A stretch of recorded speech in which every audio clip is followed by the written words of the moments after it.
Hello dear students, आज हम बात करने वाले हैं प्री बोर्ड परीक्षा 2021-22 कक्षा 10वीं विज्ञान विषय के बारे में। पहला क्वेश्चन है, सही विकल्प को चुनिए। तो क्या होगा यदि तनु हाइड्रोक्लोरिक अम्ल को लोह चूर्ण पर डाला जाए? इसका राइट आंसर होगा हाइड्रोजन गैस एवं आयरन क्लोराइड का निर्माण होगा। दूसरा है, धातुओं को पतले तार में खींचे जा सकने की क्षमता क्या कहलाती? तो ये धातुओं का गुण ही होता है तन्यता। उसके बाद दो तंत्रिकाओं के मध्य खाली स्थान को क्या कहते हैं? राइट आंसर होगा सिनेप्स। निम्नलिखित में से लैंगिक जनन मुकुलन द्वारा होता है, तो ये इष्ट है इसका राइट आंसर। नेक्स्ट है, विद्युत धारा उत्पन्न करने की युक्ति को क्या कहते हैं? तो जो विद्युत धारा उत्पन्न होता है वो जनित्र के द्वारा होता है। नेक्स्ट है, निम्नलिखित में कौन सा आहार श्रृंखला का निर्माण करते हैं? तो इसका जो राइट आंसर होगा घास, बकरी तथा मानव।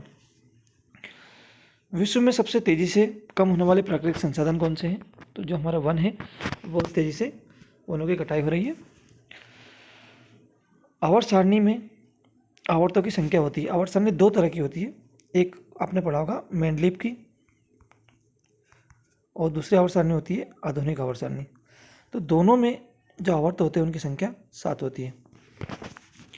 उसके बाद अब हम रिक्त स्थानों की बात कर लेते हैं। रिक्त स्थानों में जल एक रिक्त स्थान ऑक्साइड है, तो जल जो होता है वो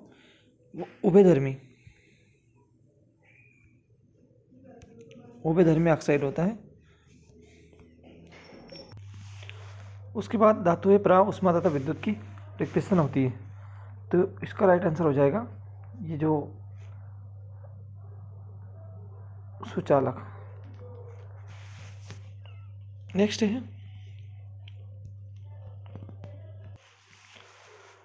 मादा एवं गर्भस्थ शिशु के बीच जैविक संबंध स्थापित करने वाले ऊतक का नाम?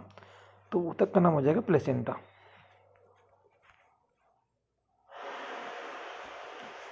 नेक्स्ट है, मानव के शरीर में अंडाणु का निर्माण होता है, तो हमको बताना है किसमें होता है? तो ये इसका राइट आंसर हो जाएगा अंडकोश।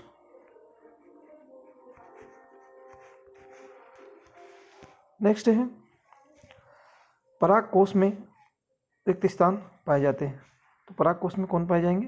परागकण। परागकोश में परागकण पाए जाते हैं। आनुवंशिकी के जनक, तो आनुवंशिकी के जनक जो होते हैं वो है मेंडल, जिन्होंने आनुवंशिकता के बारे में नियम दिए हैं। फिर उसके बाद किसी तार का प्रतिरोध उसकी लंबाई के अनुक्रमानुपाती होता है, तो हमको लिखना है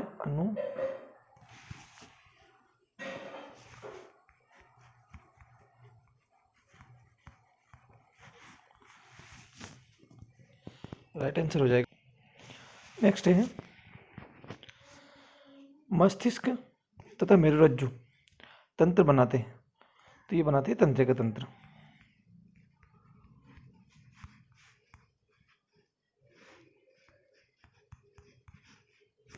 आप नोट डाउन कर सकते हैं। उसके बाद सही जोड़ी मिलान कर उत्तर दीजिए। इसमें है कॉलम ए और कॉलम बी। सबसे अधिक क्रियाशील धातु कौन सी है? तो हम बता सकते हैं सबसे अधिक जो क्रियाशील धातु होती है वो पोटेशियम है।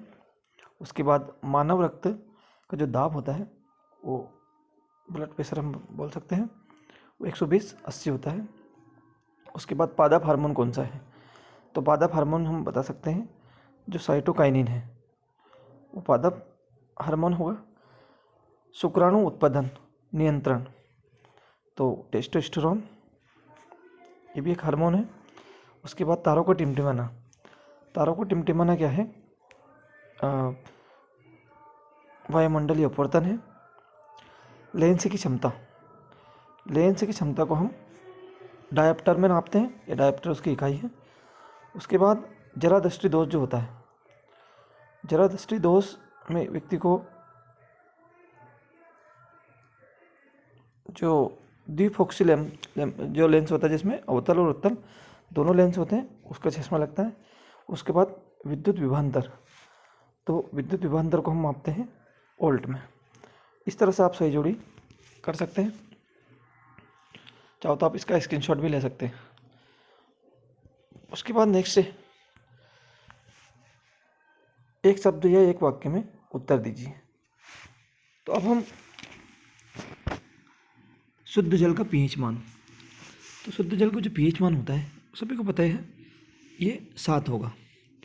उसके बाद 2 या 2 से अधिक धातुओं के समांगी मिश्रण को हम मिश्र धातु कहते हैं, मिश्र धातु कहेंगे। उसके पश्चात हरे पौधे की पत्तियों में पाए जाने वाले ऊतक का नाम बताओ। तो उसको लिखना हमको क्लोरोफिल। इसी के माध्यम से प्रकाश संश्लेषण की क्रिया करते हैं और पौधे भोजन का निर्माण करते हैं। फिर अगला है, नर युग्मक तथा मादा युग्मक के संलयन को क्या कहते हैं? तो इसे कहेंगे हम निषेचन। निषेचन। उसके बाद नेक्स्ट है, लिंग निर्धारण करने वाले गुणसूत्रों के नाम लिखिए। तो आपने सुना होगा, लिंग निर्धारण करने वाले जो गुणसूत्र होते हैं, ऑटोसोम्स और हेटेरोसोम्स, जिनको हम नाम जानते हैं। और ये XX और XY जो होते हैं, हमको पता है कि मनुष्य में 46 गुणसूत्र पाए जाते हैं, जो 23 जोड़ी गुणसूत्र पाए जाते हैं। नेक्स्ट है,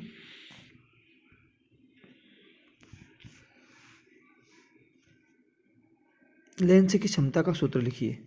तो लेंस की क्षमता का सूत्र लिखना है हमको 1/F = 1/V - 1/U।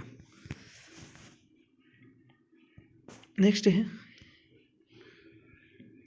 निकट दृष्टि दोष दूर करने में कौन से लेंस का उपयोग किया जाता है? जिस व्यक्ति को निकट दृष्टि दोष हो, निकट दृष्टि दोष, उसमें हम अवतल लेंस का उपयोग करते हैं। निकट दृष्टि दोष ऐसा दोष होता है जिसमें निकट की वस्तु तो स्पष्ट दिखाई देती है, परंतु दूर की वस्तु दिखाई नहीं देगी। अगर व्यक्ति को दूरदर्शी दोष हो तो उसमें फिर हम उत्तल लेंस का उपयोग करते हैं। अगला है, विद्युत प्रतिरोध का SI मात्रक लिखिए।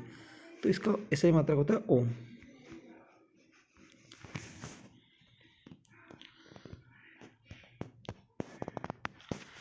अब इसके पश्चात कुछ 2 नंबर वाले क्वेश्चन, जैसे संक्षारण क्या होता है? संक्षारण मतलब जिसको हम बोल सकते हैं कि वायु में जो नमी उपस्थित होती है, उसके कारण जो लोहा होता है या धातु होती है, उनका क्षरण होना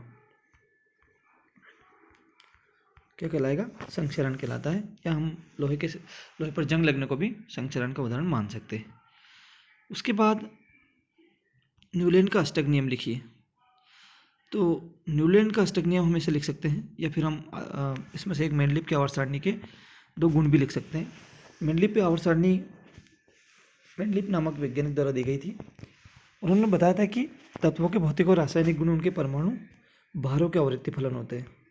ये तो नियम हो जाता है, परंतु अगर उसके गुण की बात करें हम, तो जो गुण होते हैं, जो गुण है उसके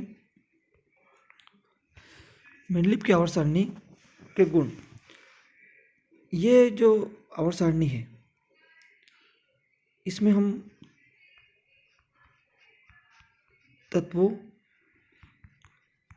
का जो वर्गीकरण है वो ठीक प्रकार से कर सकते हैं। दूसरी बात, नए तत्वों की भविष्यवाणी भी इस सिद्धांत के द्वारा या मेंडलीव के नियम द्वारा कर सकते हैं। मेंडलीव ने परमाणु भारों के बढ़ते हुए क्रम में तत्वों को रखा था, और कुछ तत्वों के लिए पहले से स्थान खाली छोड़ दिए थे, और जब बाद में खोज हुई तो जो मेंडलीव ने बताए थे उसी स्थान पर वो या उसी गुण वाले तत्वों को बाद में स्थान मिला, तो हम ये उसके गुण बता सकते हैं। फिर उसके बाद धमनी तथा शिरा में 2 अंतर लिखिए। सभी लोग जानते हैं कि जो धमनी और शिरा होती है वो हमारे शरीर में रक्त के परिवहन करने का काम करेगी। जो धमनियाँ होती है, हम बात कर सकते हैं धमनी, और यहाँ लिख देंगे हम शिरा।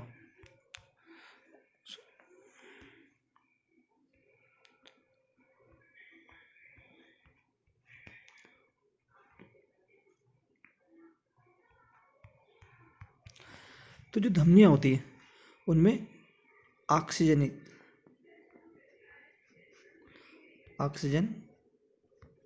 युक्त रक्त का परिसंचरण होता है, जबकि जो सिराएं होती है उनमें CO2 जनित रक्त का, मतलब कहने का मतलब जो अशुद्ध रक्त जिसमें कार्बन डाइऑक्साइड मिले हो वो शिरा के माध्यम से परिवहन होता है।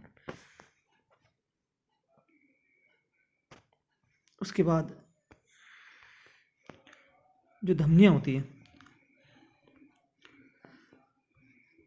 धमनियाँ आपने देखा होगा जो हृदय से शरीर में रक्त को पहुंचाती है, और जो शिराएं होती है वो शरीर से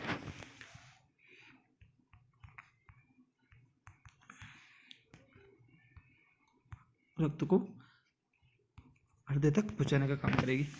तो इस तरह से हम इसके दो अंतर भी लिख सकते हैं। उसके बाद हम अगले वीडियो में पूरे पेपर को सॉल्व करेंगे। तो वीडियो अगर अच्छा लगा हो तो चैनल को सब्सक्राइब जरूर करें।